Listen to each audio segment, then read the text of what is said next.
Welcome to Cars on Call. I am automotive journalist Steve Schutz. I'm very excited to start the show. Actually, we're going back in time. It is just me and trauma surgeon Stephan Moran. What we're going to talk about today is an amazing car sale at Amelia that Stephan's going to talk about. We had an interesting car spotting, which I would say is kind of an uninteresting car spotting. We're going to talk about the Mercedes EQS SUV, and then we're going to move on to cars and trucks that Stephan and I think should be resurrected. They should come back from the dead. So, Stephan, trauma surgeon Stephan Moran, let's get rolling. And I want to get your take immediately on something. This is kind of funny, but I had a thought. This is the Miami Grand Prix weekend. And is it true to say that instead of in Silicon Valley, it's in Silicon Valley? Oh, that's funny, man. It is. This is like the SEMA aftermarket parts show for humans For what, Stephan? in Miami. For bikini tops. Oh my God, that's a good one. Yeah. There's gonna be some plastic slapping around Miami. Ain't no doubt about that. What a show. I mean, the Miami Grand Prix last year was just crazy. And think about it, this year we're adding Vegas to the mix. I can't even imagine what it'd been like. I know there was a place advertising a penthouse suite in Vegas for $5 million for the weekend. Wow. Formula One is getting so expensive in the US. I don't know if I'll ever make it to a race. I want to, but to go like I'd like to, it's just becoming unaffordable. And maybe 5 more years, 10 more years, Formula One will slide back a little bit and I'll be able to go to the race and pay what I think is a fair time to have an awesome weekend. But yeah, Miami is exciting. Lewis Hamilton is making a little counter statement to the whole Bud Light thing. He's got the LGBTQ thing on his helmet. There'll be lots of other glowing parts down there and various string bikinis and things, but I think it's going to be a good race and a fun weekend, and I look forward to watching it. How exciting, Stephan, that last year was the inaugural Miami GP.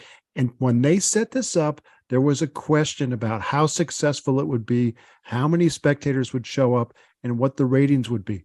Those questions have been answered. Oh yeah, they nailed it. Miami absolutely nailed it. And they even had a fake harbor with fake water and people hanging out in boats. But it's just Miami. That kind of stuff works coming out of that place, and I can only imagine what Vegas is going to be like. I thought that the boats were genius. It's not on the water; it's basically in the parking lot for the Dolphin Stadium. But yeah, aren't boats better to hang out on than a motorhome? Oh, absolutely. Yep, you got more space sitting outside. You can go up top, and it looks way cooler. More bikinis. Anyway, the second thing I want to mention very quickly before we get to your safety topic, which is the anti-safety topic, but we talked last week about the 4Runner. It's being re-engineered, different platform. It's all new. Blah blah blah. Its sibling is the Toyota Tacoma. Toyota announced, even though these vehicles have not been unveiled yet, Toyota said, "Hey, a manual transmission will be available on the Tacoma." Oh, very nice. I don't think they'll sell a whole lot in the US, but I think it's a great option to have. I mean, that'd be the cool differentiator, if you got all these Tacomas out there like everybody else does. But hey, I got a manual. It's pretty cool. Yeah, I think so. Kudos, chapeau bas to Toyota for not dumping Absolutely. the manual. This is an adventure truck. I think it's great. Hey, our safety topic, Stephan, is not a safety topic because you're talking about a vehicle that's sold at Amelia Island, and it's not safe, right? Talk about this incredible sale.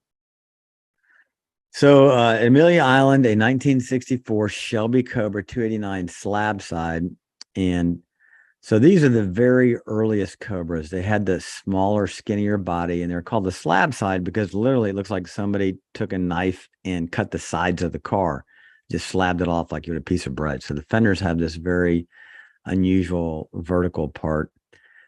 They're also known as the leaf sprung Cobras. These were the very original ones that Carroll Shelby brought over to the US that he started with. This thing sold for $1.655 million. That's a Stephan, that That's seems really high.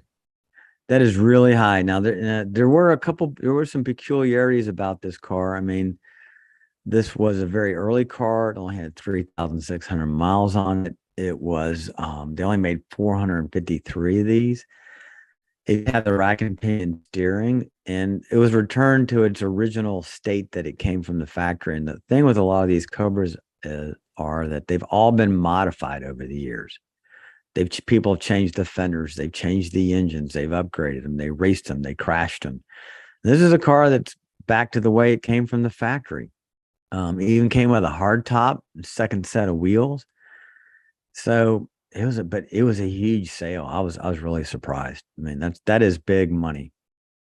Yeah, it's, obviously it seems to me like the miles is really number one, but it had a very distinctive color too, which was very attractive. Yeah, vineyard green. Not quite as dark as it.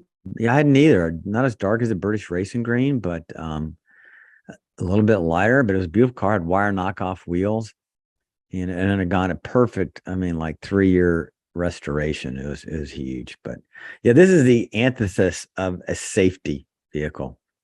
I would imagine. I'm having a Cobra built. You got a 90-inch wheelbase. I'm about 450 horsepower. I'm not putting roll bars on it. There's no airbags. I will have seat belts, but yes, it is a death trap. But think about all these old cars. And the question, if you're not an idiot behind the wheel, if you're not a Mustang at Cars and Coffee coming out of the parking lot, flooring it, trying to show off, spin it, spin your tires, you're going to be all right. And this will be a Sunday driver, a weekend driver. And when you drive an old car like this, yeah, it's not safe to be in, but you're also driving it like I could be killed if I'd run through this red light or I'd blow this stop sign. So you're constantly aware of and you drive with a different attitude, but it's all about the analog pleasure. I would never put my kid in a booster seat. Well, maybe I did one time put a kid in the booster seat. I was going to say, I thought you did. Oh yeah, that was 1996. That was a long time ago. Yeah. All three kids rode in the Cobra, and I think all three kids burned their legs on the sine pipes. But I would put them in the booster seat and put the big strap on them. But yeah, I probably don't know if I would do that today, but I did it back then. But there's a joy to having a convertible. It's nowhere near as safe as a hardtop vehicle. There's a joy to having a 2-door car, which is not as safe as a 4-door car. There's a joy to having a small SUV versus a full-size Yukon or extended excursion with extended wheelbase. So there's a pleasure about driving smaller vehicles on the road. And, when I drive this, I drive my Miata, I drive them with a different, first of all, I'm driving for the enjoyment of driving. I'm just not schlepping from work or somewhere back and forth, but I'm also paying very close attention. And when I drive my Mustang versus the truck, Mustang's safe. It's 5 stars. Not as safe. It's probably safer than my truck, which is now 12 years old, but it's not as safe as a new truck. But when I drive my older vehicles and these sporting vehicles, I'm really driving what I call offensive driving. I'm not on the defense. I'm driving like everyone else is just trying to kill me. And you drive a car like that and you're perfectly safe. There's so few cars, old vehicles that are crashed. They're crash racing, but rarely you're going to find somebody that's taking their old car on a Saturday, Sunday that's going to wipe it. If they crash it, they're being a jackass behind the wheel. So yeah, I think that it's worth. And I've never done that. Yeah, me neither. It's worth noting that if you look at statistics, the more miles you drive, the more likely you are to have an accident. These cars, collector cars, and this Cobra in particular, is only going to be driven maybe 100 miles a year, maybe, and that's just taking it out around the block or to a Cars and Coffee or to a show or something like that. The number of miles driven in a lot of these collector specialty cars, and even your Miata, it's a very small number. Yeah, and even if you've got a high-end sports car, you're not going to drive it like you do your daily. You're not going to have a cup of coffee in your hand. You're not going to be vaping or smoking and putting your makeup on or shaving. You're not going to be throwing down a Big Mac. You're going to be driving for the analog experience, enjoying that vehicle. And that gives you a much safer attitude and a nonchalant attitude that you're paying attention to what you're doing. But hey, can I say a few more things about the Cobra? I mean, I'm so excited. Before you do, I've got a question. All But right. before I Yeah. even ask the question, this is exactly in the conversation, Stephan, where we would say, Adams, what do you think? Because he's our collector car expert. So let's give a shout out to Adams. He's out of the country. He's not with us. He'll be back soon. And Adams, we miss you, buddy. And this is exactly where we'd ask you to weigh in. So anyway, go ahead and talk I about do this have one Cobra. thing for Adams. Just Yeah. bring home Marcia. Don't worry about the Dino. Bring The home Dino. Marcia. Don't leave her. Don't leave her in Italy for the Dino. Yeah. Hey, but you may answer this question with your, I know you're going to say a couple more things about the Cobra. And the question is, do you think this sale, which is extraordinary, $1.6 million, does that mean that all Cobra values are rising, or do you think this is just a very special car? Well, I think this is a very special car, but I said this, all Cobra sales are going up. I mean, there are so few actual Cobras out there. There were 31 427 SC models, 19 competition cars, and only 264 27 Cobras. I mean, the numbers are tiny on these. The most replicated car in the world. There's so many replica car makers. I follow the Cobra replicas on Bring a Trailer. They have continued to go up in value, even for a replica. It is a iconic design that it's a visceral design that everybody appreciates and loves. Base 427s are going for about 1.3 million. SC competitions are going for about 2.8. But I think this is just a reflection of the overall market, that prices are going up, and especially for ones like this that are really sweet, that have something unusual about them. But let me do a few quick fun things about Bristol, because I mean, the AC Cobra, when you talk about AC Cobra, it's about Carroll Shelby, a larger than life character, and what a man he was. But here's an interesting thing you probably didn't know, Steve-O. 1959, the AC Bristol, which is what the Shelby basis Cobra off was, won its class and 7th at overall at Le Mans. And you know who won first that year, right? I'm thinking, was that the year that that's the year I think the Carroll Shelby won in an Aston Martin, I think. Yeah, with Roy Salvadori and an Aston Martin DBR1. So you know he passed them multiple times. And then the Bristol won SCCA championships in the United States in 1959 and 1960. And Carroll Shelby just wanted, as he quoted, to say, blow Ferrari's ass off. And so he had seen this AC Bristol. They had some difficulty getting their engines. So Carroll Shelby got a hold of some Ford small blocks, the 260s. He went over to England, had the body modified a little bit there. Then the body arrived in unpainted with Carroll Shelby to shop, which he shared with Moon, the famous rod builder. And they built the first Cobra 289. A lot of stories about it, but they built that first one, and then the rest is really kind of history. Then they went to the leaf spring Cobras, which are the 420Cs. And my all-time favorite Cobra of all time is what's called the AC 289 Sports. And that was the Cobra that was built the same years as the 427, but it was about 7 inches shorter, had smaller hips, and they put a small block instead of the big block. And there's only 27 of those. So fantastic car, famous history, and just a small car monster. How American is that? It's just, they're so cool. Absolutely. Well, I can't, obviously when your car gets built, we're going to hear a lot about it. I cannot wait. Moving on to car spotting. This is not an exciting car, but I want to talk about it. I saw a brand new 2023 Honda Accord. Honda Accord, really an iconic car. It's been around since the 70s.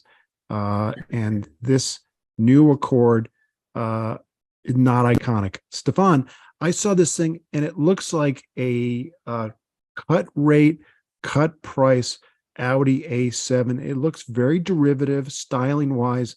To me, that's what it looked like. It didn't look like an Accord with original styling. It looked like a knockoff of an Audi A7.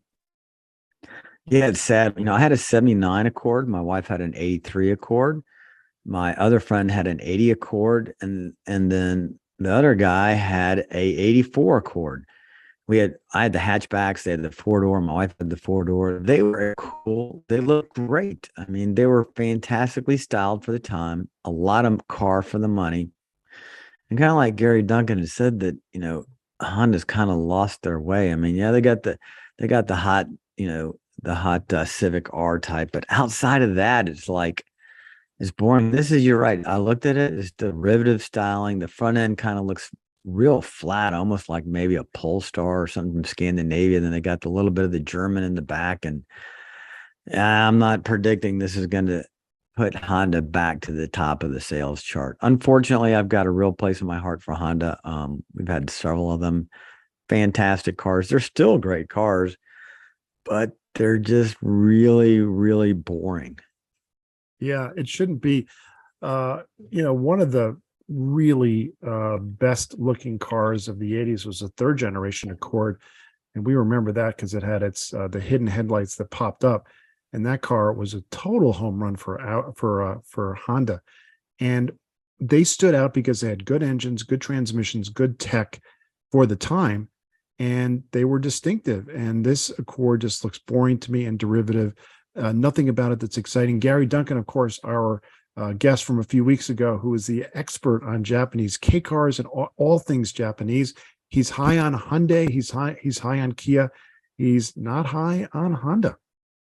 Nope, not at all. And I can see it. And this isn't going to do it. It's not going to bring them out of their doldrums that they're in. No. Anyway, hey, dude, you driven anything fun lately? Yeah, thank you for moving on from the Accord, which is such a shame. Yeah, I didn't want. I mean, I like Honda. I didn't want to diss on them anymore. I mean, I still like them. I think it's a great company, but it's like, there's nothing there. So, you got something exciting to talk about? Yeah, I do. The Accord and the Civic back in the 80s, and of course in the 90s with the SI, those were cars that were aspirational. Yeah. Nobody's the Del Sol. Yeah, the Del Sol was a cool car. Nobody's aspiring for a Pilot or a CRV or God forbid an HRV. So anyway, we will move on. Yeah, what was I driving? I drove something interesting, and that was the 2023 Mercedes EQS SUV. That's a battery electric vehicle.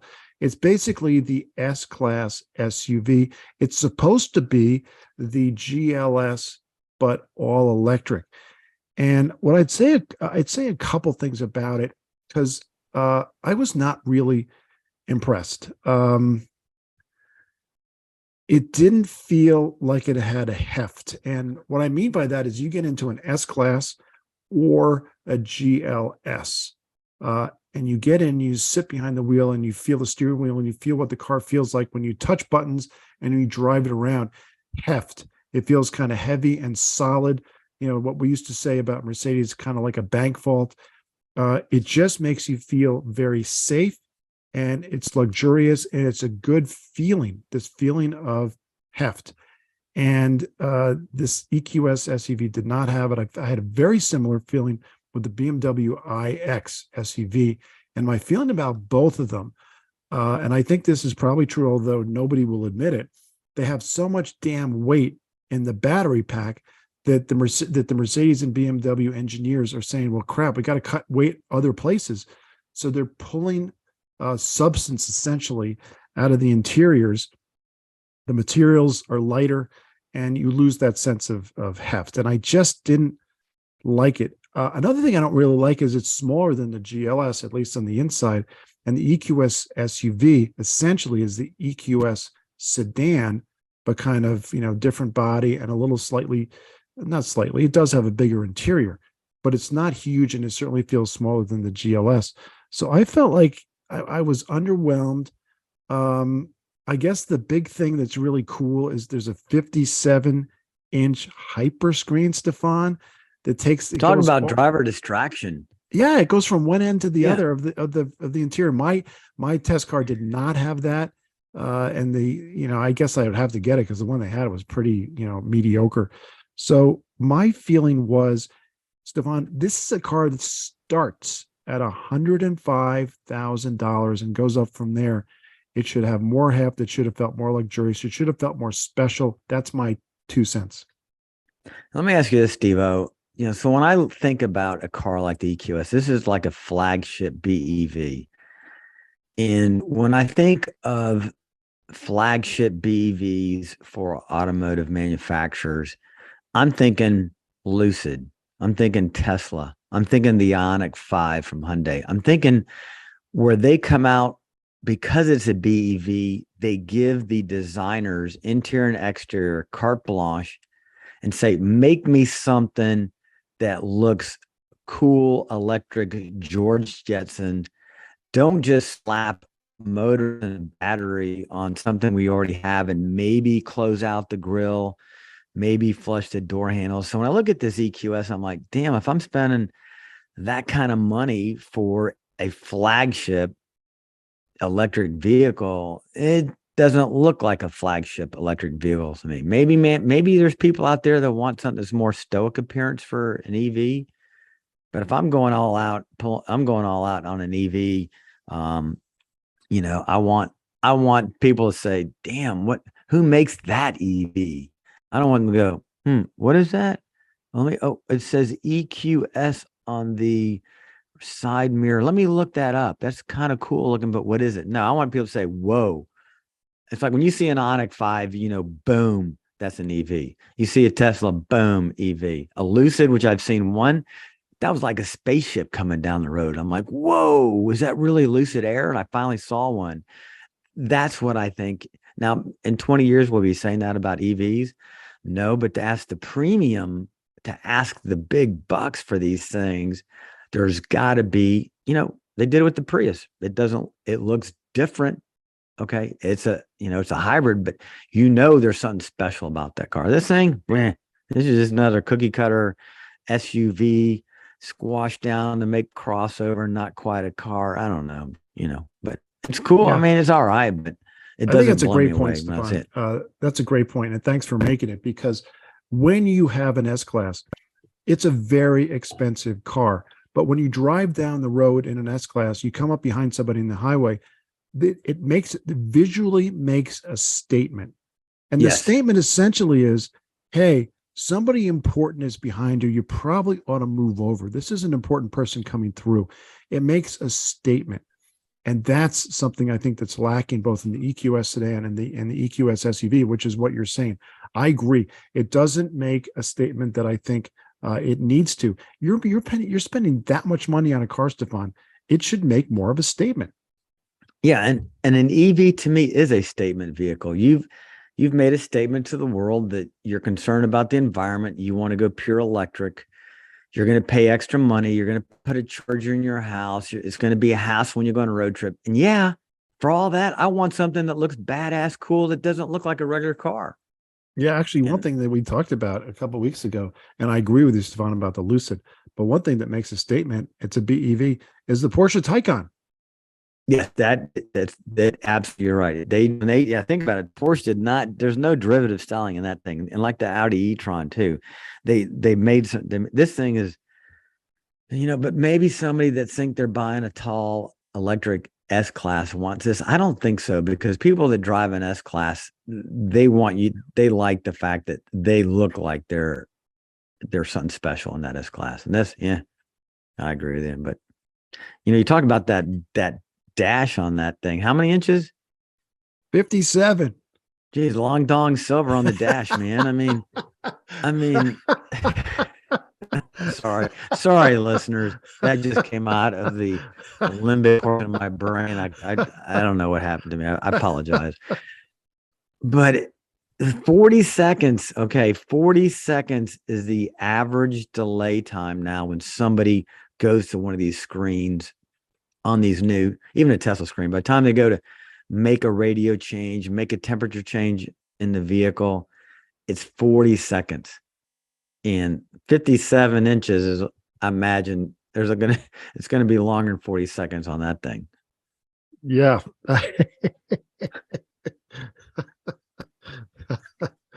Sorry, Steve. I'm sorry. Illusion. Got you up.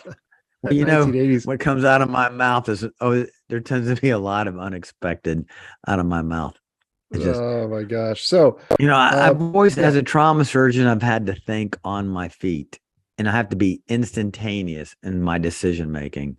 And sometimes we're doing this, there's no time for puddling around, mixing words. So sometimes when I'm doing this podcast, things just pop out of my head and I just let them go from my mouth because I just let them go. And there we go.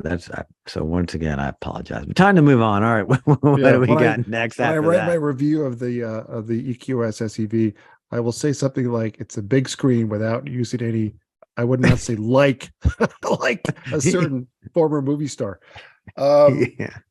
hey, we have talked about especially in the past few weeks. I know Adams in particular has been interested in this, vehicles that we think should come back.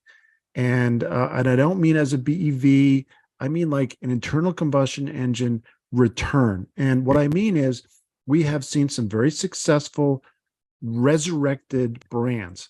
And the most, the ones that really stand out, of course, are the Ferrari Dino.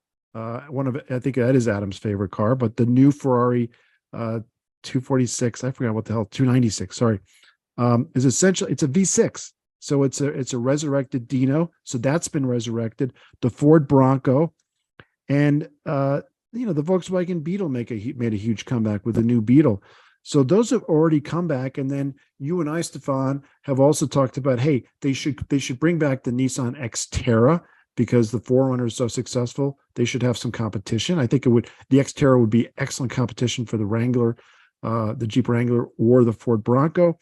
And we talked about how GM basically fucked up by not coming out with a new Chevy Blazer Or an S10 too. Yeah, exactly.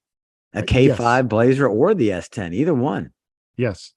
So we have come up with 5 vehicles that were like, all right, we want these resurrected. So Stephan, why don't you start and tell us a vehicle? This could be a car or a light truck that used to be and is dead. And you say, all right, let's bring this back. This would be really, really cool. I'm psyched to get into this. I got a list that I'm really excited about. I know you do too. All right, so I'm going to start off JDM, Japanese domestic manufacturer, and It was dead. They brought it back, but to me, it's still dead. The Toyota Supra, okay? They brought it back. It was a car of its day. They brought it back, but it's this joint effort with BMW. It's a redo. It is not a true to the spirit, iconic Japanese core vehicle. And to me, so in my mind, they should have just put a different badge on that thing.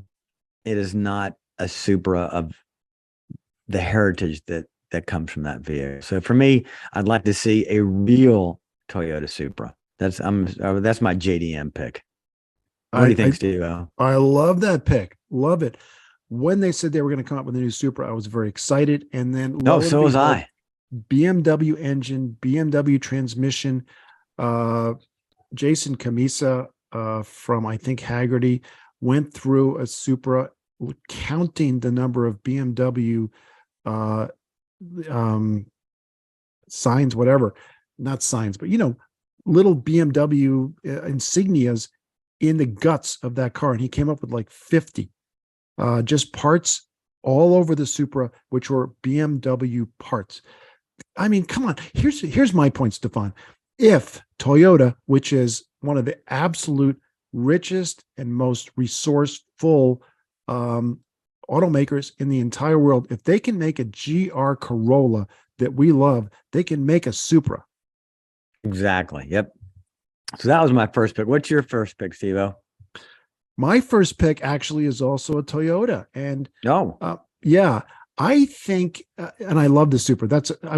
You know what I want to see? I'd like to see something a little bit bigger than the Supra they have now, with an inline 6-cylinder engine made by Toyota and a manual transmission. I know what you're going for here. Manual transmission, 2-wheel drive, rear wheel drive. That would be cool. Make it look like maybe a little retro, but don't make it look like the one they made. Make it look different, like the one from the Fast and Furious. I'd like to see that. Anyway, okay. So my pick is a small Toyota Land Cruiser. So you go back to the original, which is the interesting. FJ40, Oh, And dude, that would sell mass. Oh my God. Now you mention it. I mean, geez, people would line up around the world for that. Wow, great choice. yes, and they kind of did it with the FJ Cruiser. The FJ Cruiser from the 2010s harkened back to the old, but there were problems with it. Basically, they took a new body and they put it onto a forerunner platform. So there were a lot of problems. You've talked And it about was that, ugly. It was ugly. and it was Just ugly. But make a small, like, Bronco size or a little smaller than a Bronco, uh, a cool actual back to the spirit of the Land Cruiser, Stefan. I think it would sell worldwide, and I think there's a oh. lot of people that would pass on the Bronco and the Wrangler and buy one. Oh, wow, that's a great, absolutely. Yeah, Toyota, if you're listening up, man, that is a fantastic call. That would, especially in today's age where everybody wants to look like something they're not, driving all these big off-roaders. But oh yeah, that's a good call, man. I like All right, that. number two for you. All right, number two for me is let's go back to affordable German sports car. Okay. I want an M0.5. I don't want an Oh, M1. I don't want an M2. I don't want an M3, an M4, 5, 6, 7, 8. I know I want an M0.5 like the old 2002. So I'd like to see them bring back the 2002, which was, for listeners, was a tiny little two-door, four-seater BMW that really put them on the world map as building a car that can drive, that's affordable, that's got room. So I'd like to see a 2002 dot M0.5 is what I think. And I think there's an absolute market because they keep bloating, today's M3 and M4 are bigger than the M5s and of years ago. And even the 7 series are just gigantic. All of them. I know it's safety driven, but hey, if Mazda can still build a Miata and pass the safety, okay, you can do it in a 4-door and a 2-door sedan 4-seater. I love that choice. It's competition for the GR Corolla, but really, Yes. Stefan, this is competition for the GTI. You're talking about around the same size as the Volkswagen GTI, and it's a BMW. It's rear wheel drive, manual transmission. Make it look a little bit like the 2002, but obviously update the safety and all that. Yes, you can't call it the M0.5. What would you call it? They've taken up the M2002, whatever, but it's I use the M0.5 because that would be an M car, but hearkening the days of old when it should be small, light, snappy. And so that was my pick for my, I went German on that. What about you, Steve? What's your second pick? Well, your pick is better. My pick is, this is something that I think, we have talked ad nauseum about car pricing, and about how 10 years ago, and even about really 5 years ago, the average new car in the United States went for $35,000, $37,000, roughly in that range. And now it's close to 50. And I think this year probably will be. I thought it was average, 43, so it's up even higher. yeah, it was, last time I looked, it was 47, and it was still rising. Wow. So yeah, the average new car price is just too high. This is really stretching. The average person in the United States makes about $55,000 a year. This is really not affordable. So the car I'd like to have resurrected is the Hyundai Excel. Oh no! Now, of course, I know it was as you would call a shitbox. It had nothing but trouble. But if you could make a Hyundai Excel, the Hyundai Excel, just so you know, in 1987, it sold for $6,000, which is the equivalent of $30,000 today. So if you could call it but Kia, they sold a lot of them. They sold tons of it. You know why? Because they were affordable, Stefan. Yeah. So how about this? A $30,000, maybe $25,000 car, a hatchback, 3-door hatchback. Get a bunch of stuff you don't need. Get it out of there. Keep it safe. And there's your affordable car. You sell it as a call it the Kia Excel. There you go. All right, that's an interesting one. You didn't expect that one. I think, I said, the BMW, the M2002 is probably a good thing to call it. That's a lot more fun. That would be cool. So Oh, yeah. yeah. So that's no, I really think so. Cars are not affordable.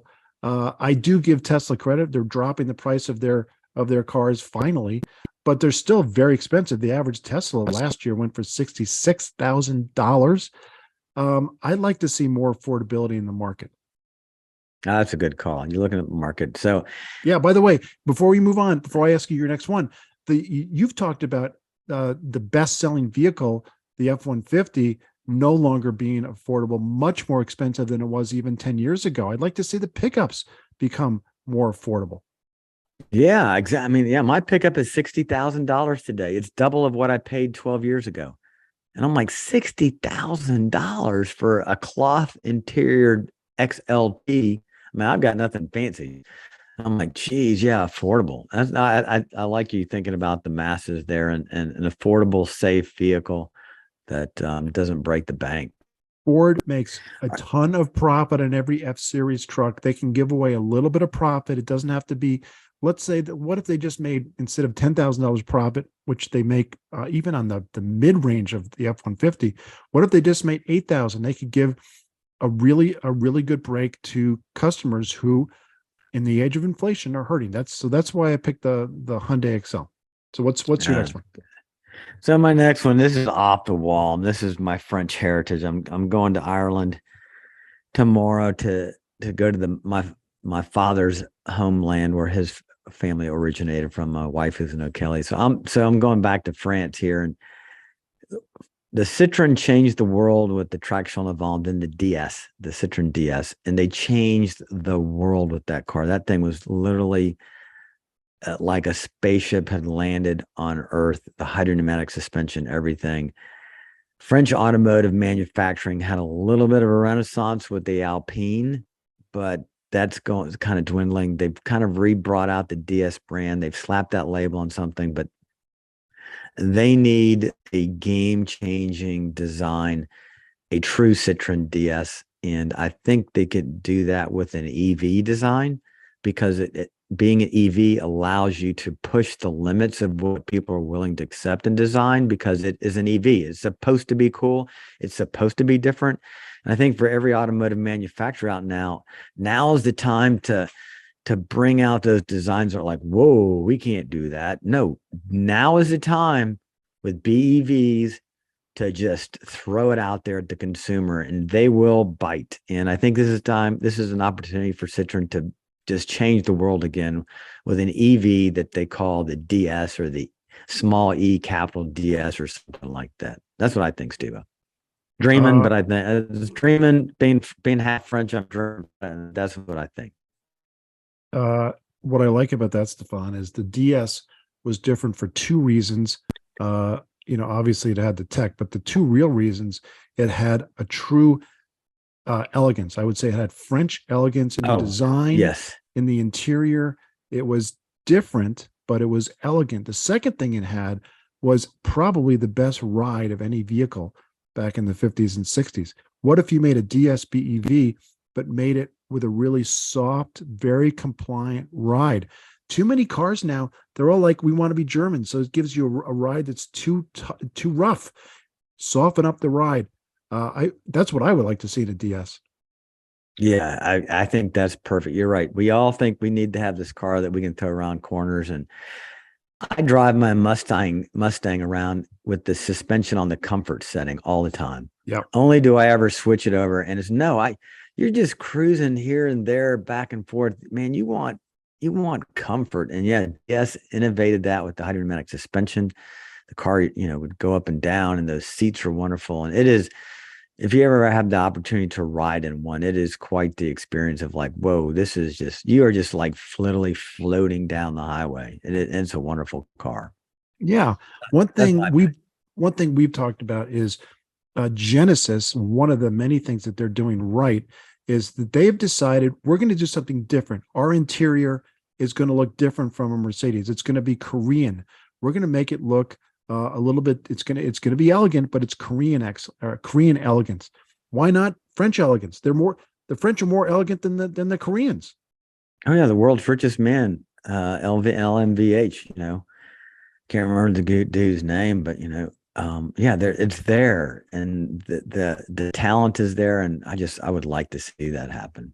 So And that's my why not third pick. What's your third pick? why not integrate some of that Oh French yeah, elegance that he sells? yes, So exactly. anyway, so my next pick is this is going to be maybe controversial. The Subaru Baja. So I'm laughing already. so Go you've ahead. got the Ford Maverick. Yeah. As we've talked about, I my one of my offices overlooks a Ford dealership, and I just was there today, and there's too many to count F-150s, lots of Super Duties. Those are Okay. totally. Describe a Baja for everybody. It's basically, it's hard to describe. It has. Okay. You take a Subaru Outback and you chop off everything behind the rear doors and put a pickup bed there. That's what it is. It's a Subaru El Camino. Yeah. Subaru, a 4-door Subaru El Camino. Yep. Yeah, Yep. it's an El Camino without the elegance. So it's an El Camino without the cool. So and of course cool is spelled with a K. Anyway, the Baja, just, it was a nerdy thing, but the you're not, what my point, which I was going to make about the Well, Ford you could dealers, have said the Subaru Brat. That'd have been a better choice. the Brad was two-door. It's got to be four-door, but yeah, it's the same thing. Yeah, just kind of a like a Ford Maverick. I have in 6 months, Stefan, I have yet to see a Maverick on the in the lot outside of my Ford dealer.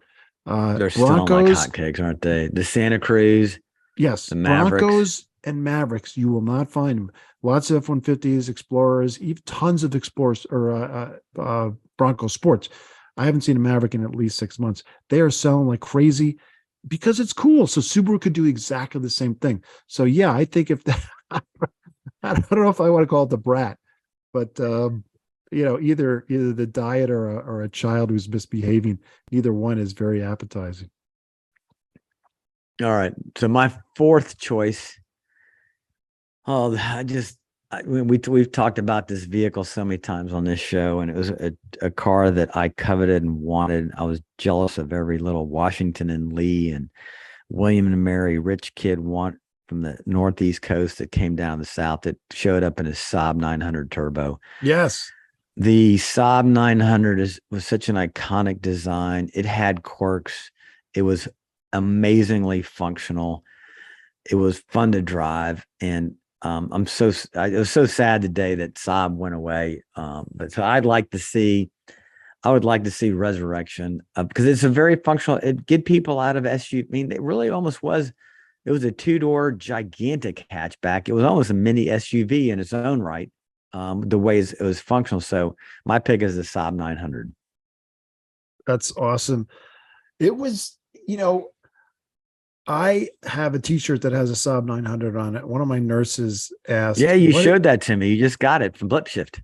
I just got it from Blip Shift, and when my nurses said, "What is it?" I said, "It's a Saab," and she said, "What's a Saab?" And I said, "Sadly, this car was made not only before you were born, but probably before your parents were born."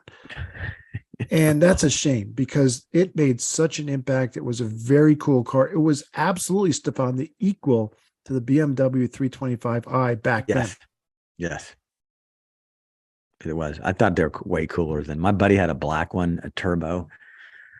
They had Love to be that car. black. Yeah, they had to be black, and I did like them in silver or black, either one. They looked really good. I remember seeing one in red back in the day. I thought that looked good, and white looked pretty good, but black looked the best. Yeah. Yeah. Oh my gosh. All right. I've had a fantasy, Stefan. It did not involve Long Dong Silver, but it involved. Um, this is what I would like to do: take a Saab 900 turbo, Yeah. take the engine and transmission out, put in the engine and transmission from a Honda Civic Type R, and then fix up the interior, make a resto mod. So keep it front wheel drive, but a modern, really powerful engine and transmission with a cool Saab interior. I think that would be a great resto mod. I think that'd be fun. I think that I wouldn't drop a V8 like they did in a lot of the Volvos. I think that would just kill it with the weight. But I think Yes. dropping that Japanese engine yeah, I just think I love the Saab 900. I think a Saab resto rod. What would you call? It's not going to be an outlaw. It's not. I mean, you have to figure out some cool Scandinavian term for a hot rodded Scandinavian car. It wouldn't Yeah. be the scab. It would be What's Swedish for a hot rod? Yeah, exactly. yeah, So there we go. All right. So what's your next pick? my We're next coming up on your last. This is your fourth pick. Yeah, this is your fourth pick. fourth, I got one more after this, All but right. this is one that maybe is coming back. But Subaru again, WRX STI. They've got the What do you? No, you WRX. got this thing for Subarus, dude. What is this? I got a thing for the WRX STI is Oh, what I have. well, yeah, that's. I mean, yeah, that'd be like bringing back. Yeah, that's a great call. Yeah, Yeah. And by the way, hatchback, because yeah. once they went to sedans, I'm like, that does not look like a real Subaru rally car. They should absolutely have never. You can give a sedan option, but they should have left it as a hatchback. So what I want is basically a 10-year-old Subaru. But how about an engine that doesn't blow up? They were combustible engines. A lot of them failed. Make it a bulletproof engine. Give me a hatchback, the modern safety systems, and a 6-speed manual. It makes me sick to my stomach that even though you can get a standard WRX, and I wish you would get the STI, if you get a standard WRX, Stephan, and you don't get the manual, it's a CVT. Oh, I hate that. CVT listeners is a continuously variable transmission. It's like two mice with a cog wheels with a rubber band attached between the two, and it's just I don't like them. It's the opposite of fun. So Yes. that's what I want. I think it's and Subaru may be coming back, although I'm getting as each year passes and I don't hear any more about it. I'm fearful that they're going to dump it. It's a small market. It's a niche car, but yeah, give me a hatch and give me a 6-speed and an STI that doesn't blow up. Okay. All right, your last one. All right. Well, so you, of course, listeners, you already guessed my last one. This is a car that was actually was kind of made by Ford, had Ford parts, wasn't really Ford, but Ford has never had a true two-door small sports car. Okay, really, the Mercury Capri was a Mercury. It wasn't a Ford. We've had the Mustang, and it was small when it first came out. But I mean, I'm talking like small. So Ford needs to redo and come out with a Shelby Cobra, a true two-door sports car, in the vein of the old front-engine Corvette. Okay, so this would be like a challenger to a front-engine Corvette. So yeah, it'd be bigger than the original Cobras, but it would be a true two-door sports car. They've done the GT twice now, which is way out and which is way priced out of any enthusiast league. But they could come in, stow it. I mean, I know we're at the end of the internal combustion engine, but they've got plenty on board. They could throw that Mustang engine in a small thing. I know it'd be a safety thing, but I think people would overlook the safety factor and probably score maybe a 2 or 3 in the side impact. It wouldn't do as well because it would do. But I think Ford, they had one. I think what was his name? Mays. What was Mays' first name? The designer for Jay Mays. He did a concept. I think they called it I can't remember what they called it. Maybe I want to say Petunia, but that wasn't it. But there was a Shelby Cobra redesign, and I'd like to see them come through with that.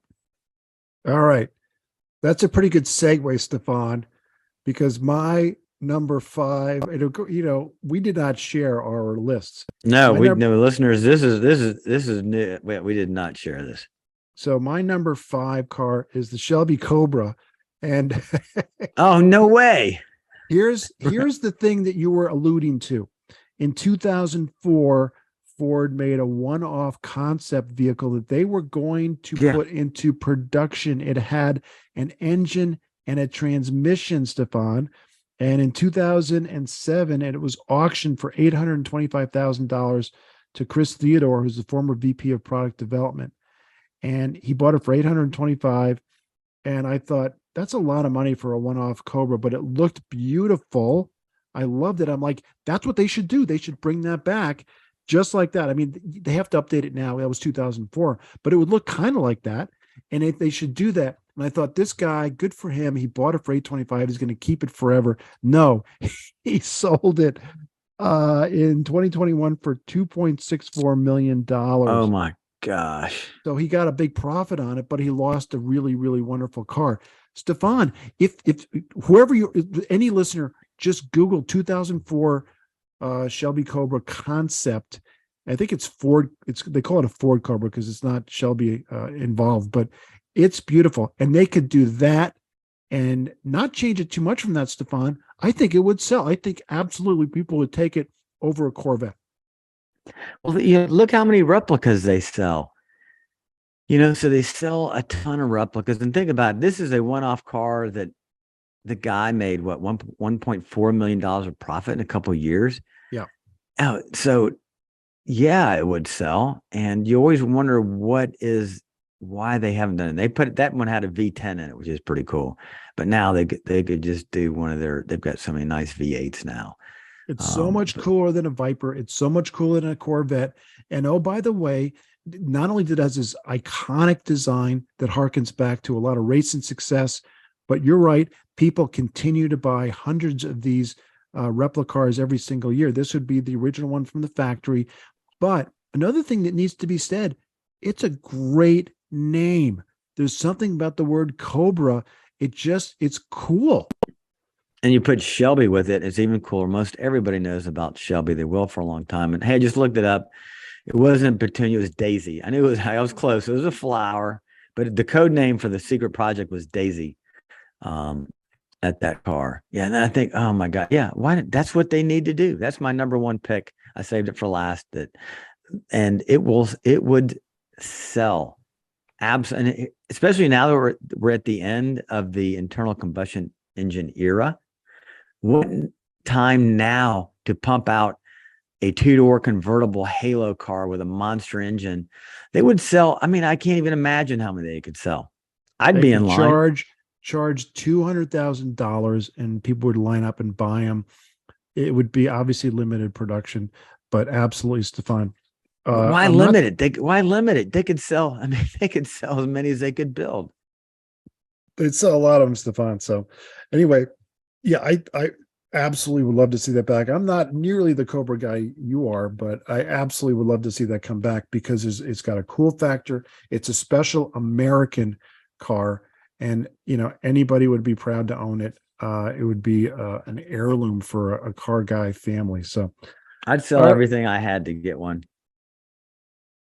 Wow. Yeah. All right. Maybe not Ellen, but all right. So that kind of wraps us up. I love your list. I'm very happy that we had the same one. I'm not surprised, but very happy. So that wraps up episode 64. And I am sorry that Adams is here, but he will be here. I don't think he's going to be in the next one. Next one, we have a special guest. And I'm out the next one too. Yep. You got a special guest next week. Me and a guest still to be announced, but this was great, and have a great trip to Ireland. Stephan, take care.